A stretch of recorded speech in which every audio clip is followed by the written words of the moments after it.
Erik Erikson एक अमेरिकी German मनोवैज्ञानिक थे। उन्होंने विकास का एक सिद्धांत दिया, थ्योरी ऑफ साइकोसोशल डेवलपमेंट, यानी मनोसामाजिक विकास का सिद्धांत। उनका सिद्धांत फ्रायड से बहुत ज़्यादा प्रभावित था, खास करके the theory of psychosexual development यानी मनोलैंगिक विकास का सिद्धांत से। एरिक्सन ने विकास की 8 अवस्थाएं बताई हैं जिनसे होकर प्रत्येक व्यक्ति को जन्म से लेकर मृत्यु तक गुजरना होता है। प्रत्येक अवस्था की अपनी अलग अलग ज़रूरतें होती हैं, अलग तरह के सवालों से सामना होता है जिन्हें क्राइसिस कहा जाता है। विभिन्न तरह के लोगों से मुलाकात होती है जो हमारे व्यक्तित्व और व्यवहार को प्रभावित करते हैं। जैसे ही कोई अवस्था सफलतापूर्वक पूरी होती है तो एक सकारात्मक गुण हमारे व्यक्तित्व में जुड़ जाता है।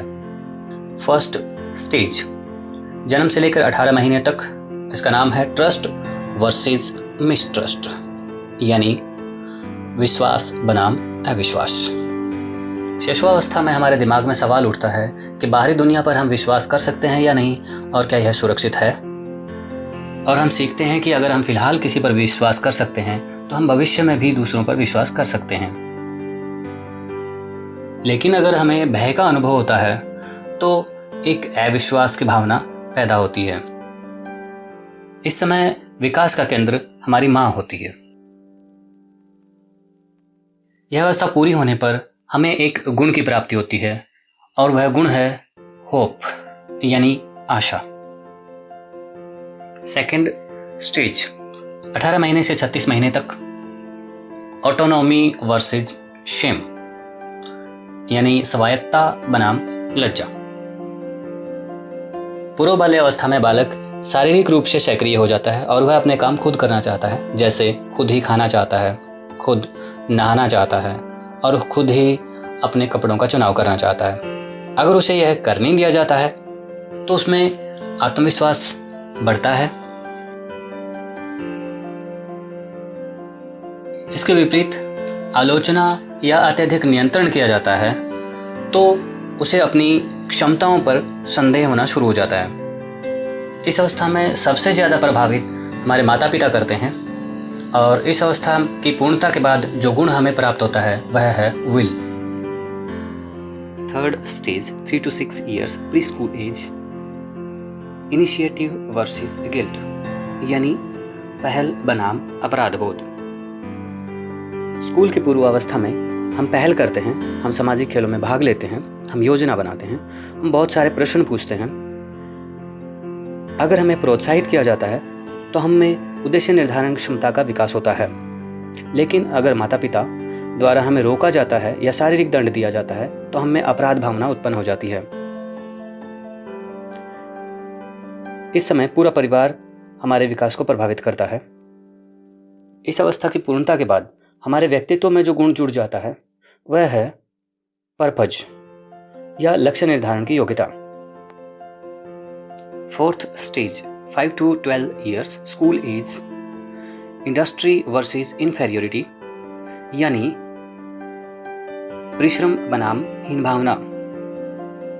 अब हमें अपनी खुद की रुचियां पता चलती हैं और महसूस होता है कि हम औरों से अलग हैं। हम यह दिखाना चाहते हैं कि हम कुछ अच्छा कर सकते हैं और खुद से पूछते हैं कि इस दुनिया में इसे पूरा कर सकते हैं या नहीं। अगर हमारे दोस्तों और अध्यापकों की तरफ से प्रशंसा मिलती है तो हम मेहनती बन जाते हैं।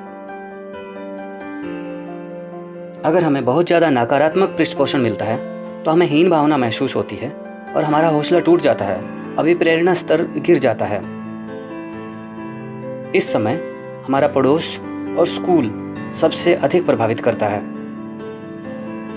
इस अवस्था की समाप्ति के बाद जो गुण हमारे व्यक्तित्व में जुड़ जाता है वह है कॉम्पिटेंसी, यानी समर्थता।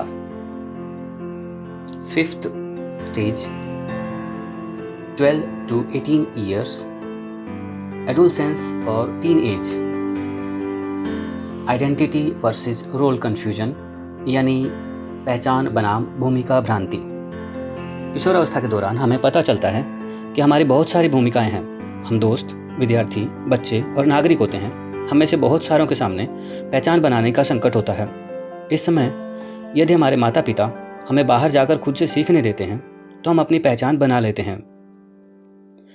अगर वो अपने विचारों को हम पर थोपते हैं तो हमें भूमिका भ्रांति आ जाती है और खुद का वजूद खो सकते हैं।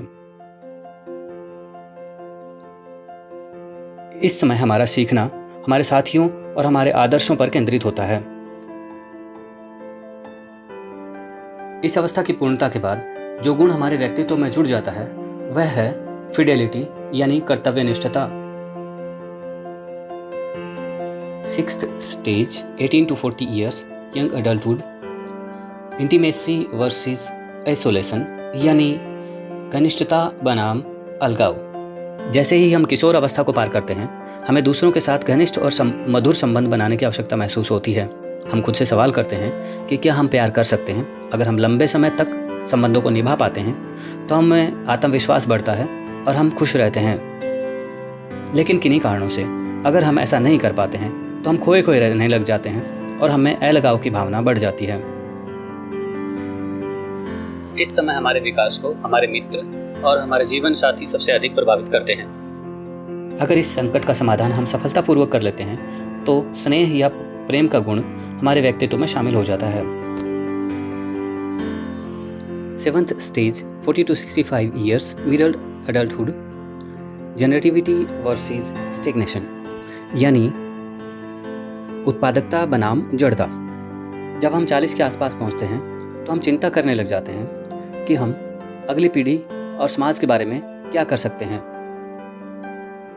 हम पैसा कमाते हैं, हम स्कूल खुलवाते हैं, बच्चों को अच्छी शिक्षा देते हैं, पेड़ लगाते हैं। अगर हमें लगता है कि हम अगली पीढ़ी के लिए कुछ योगदान दे रहे हैं तो हमें खुशी और संतुष्टि प्राप्त होती है। लेकिन अगर हम ऐसा नहीं कर पाते हैं तो हमें जड़ता आ जाती है। फिर हम केवल अपनी सुख सुविधा की ही चिंता करते हैं। इस अवस्था में हमें समाज व समुदाय के लोग प्रभावित करते हैं। इस अवस्था के संकट समाधान पर हमारे व्यक्तित्व में जो गुण जुड़ता है वह है केयर यानी देखभाल। 8th stage after 65 old age, ego integrity versus despair यानी अहम पूर्णता बनाम निराशा। जब हम बूढ़े होते हैं तो ज़िंदगी थोड़ी धीमी पड़ जाती है और हम ज़िंदगी में पीछे मुड़कर देखना शुरू कर देते हैं। हम खुद से पूछते हैं कि हमने कैसा किया। अगर हमें लगता है कि ज़िंदगी में हमने अच्छा किया, जो किया उससे संतुष्ट हैं, तो हमें अहम पूर्णता की भावना उत्पन्न हो जाती है। लेकिन अगर हमें बुरे अनुभव, अधूरे सपने और पश्चाताप याद आते हैं और लगता है कि हम जिंदगी में कुछ अच्छा नहीं कर पाए तो हमें निराशा की भावना जकड़ लेती है। हम क्रोधी और चिड़चिड़े हो जाते हैं और डरते हैं कि ज़िंदगी में बिना कुछ किए ही अब मरना पड़ेगा। इस अवस्था की पूर्णता के बाद जो गुण हमारे व्यक्तित्व में जुड़ता है वह है विजडम यानी समझदारी। Let's revise. एरिक्सन ने सभी अवस्थाओं को निश्चित आयु वर्ग में नहीं बांटा। उन्होंने केवल अवस्थाओं के नाम दिए हैं। आयु वर्ग सिर्फ अनुमानित हैं और अलग अलग पुस्तकों में अलग अलग मिल सकते हैं। धन्यवाद।